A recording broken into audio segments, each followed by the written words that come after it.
Yes, it was over almost before it started. Irvan didn't fight it. Maybe a look in the mirror and said, well, if he wants to go, let him.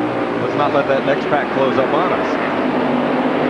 Yeah, just 418 to go.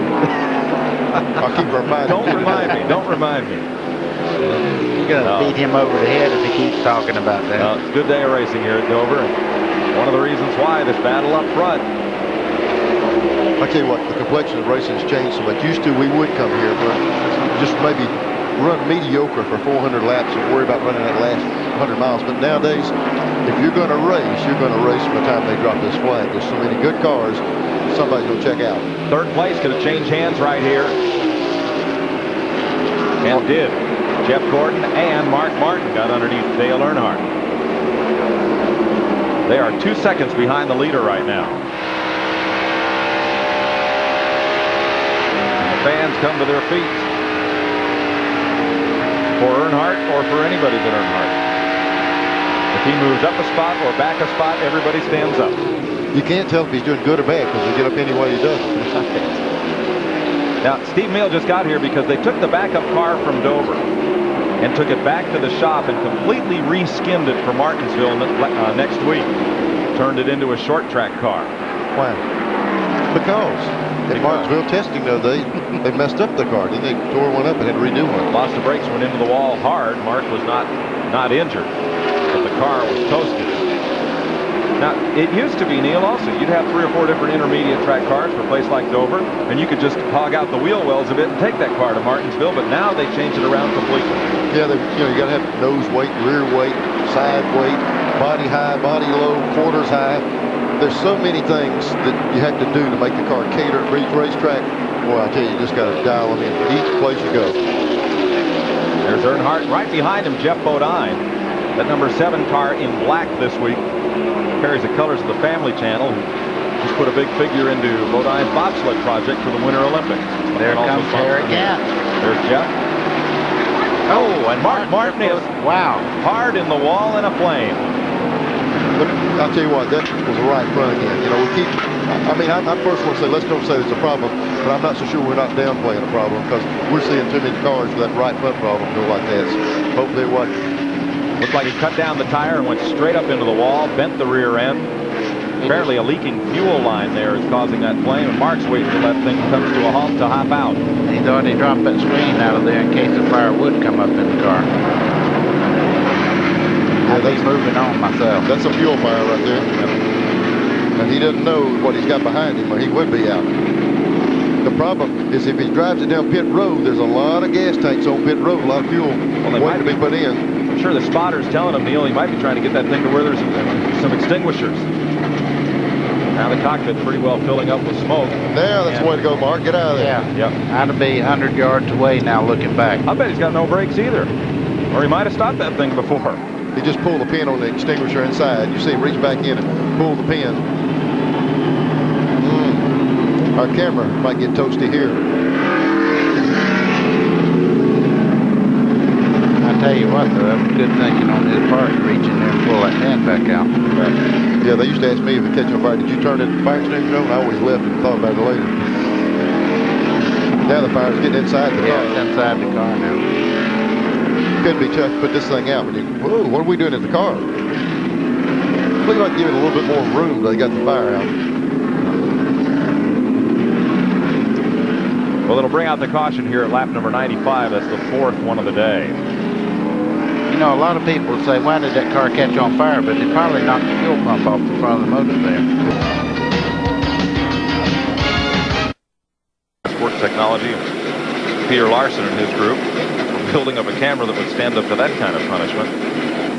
We do not have the view from suspension cam in the right front because with this camera system, there are 3 cameras in the car, but only one can transmit at a time, and we were on the 360-degree cam. I'll tell you what, Mark Martin's giving up on winning. He wants to get it back where they can get it where it can go. Look here, that's the tire, you know, man. That's a hard angle there. There's the fire. The bad problem with one of those is when you're in the bottom, you see you're going to wreck for a long time before you get there. Push is when you hit the wall and see the wreck, right, buddy? That's as close to seeing a draft as you'll ever see. See the air coming up and turning that fire into the back of the car? That's what, right. You exactly see another car come up behind one, that's what you're in. Let's show you another angle, real time, full speed, watch and listen. And hang on. Oh.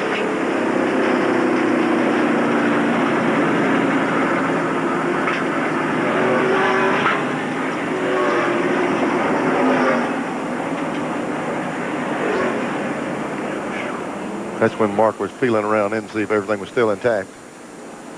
Mark's sticking with the car. He wants to get it down to the garage area.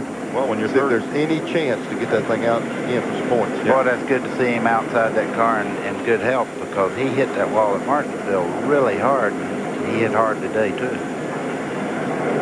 Hey, Mark's physical shape is unbelievable. He works out all the time. He's a small guy, but strong build, and I think that pays off when you have something like this happen. Yeah, his stomach's about as flat as the side of that car. Kind of like mine, huh? Oh, yeah. No, he is quite a physical fitness advocate. Keeps himself in super shape. And that's a good thing if you're going to take a whack like that. Now, they are third in the Winston Cup point standing, 317 points behind Dale Earnhardt. So it's imperative that they do anything they can to get this car back in the race today. They're going to have to be pretty smart to get that one back in. Everything on it's turned to the right. Mark says, I think I'll go sit down while they fix this thing, because I guarantee that thing rung his bell a little bit. We've got Glenn Jarrett down there with him. Glenn? Well, first of all, Mark has climbed out of the car. Mark, are you okay? Yeah, I'm okay. What happened, do you know? We lost the right front tire. Air, I heard it pop. I don't know what happened. I heard it pop and going into one. So, sorry. Peeled the wall pretty good. Yeah, you did. What about the flames? You didn't get any of that on you, did you?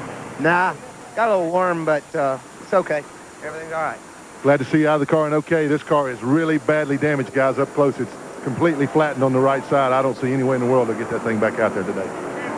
Thanks, Glenn. There you see the tumbling of air coming up from underneath the car, because the spoiler directs most of the airflow up and over. That's a mess. The right front tire lasted but 27 laps since it had been changed on that right front. We don't know if Mark ran over something, or if the tire just let go, or if there was something rubbing on it, but all the leaders are now pitting.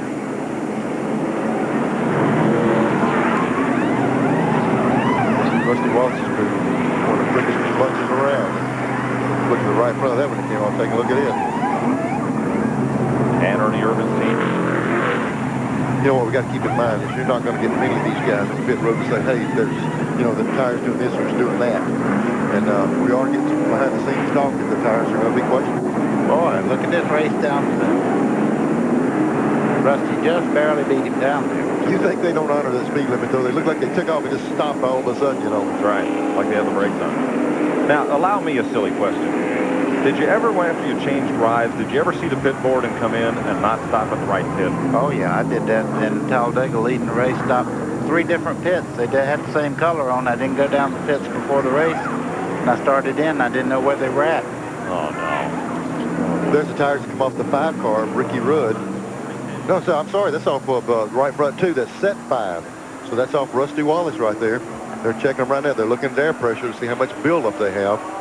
What concerns them is if the thing's getting a lot of buildup, you start with a lot of air pressure goes up and it just explodes the tire. So that's what they're checking. Some of these sponsors don't miss a trick. You saw a little Miller decal right there on the wheel even. You can't read that when he's going by at 140 miles an hour. Morgan Shepherd in trouble here. Wood Brothers team pushing the Citgo Ford along, trying to get him refired. 100 laps on the board. We asked Dale Earnhardt if he looks at Ernie Irvan any differently now. We did work together with as Chevrolet drivers, probably at Talladega, places like that in the draft, and it's not really been a thing where you just, you know, all out and out teammates. It'll pretty much be about the same way now. If we could hook up and drag by another car to pass them or do better, I'm sure we'll still do that.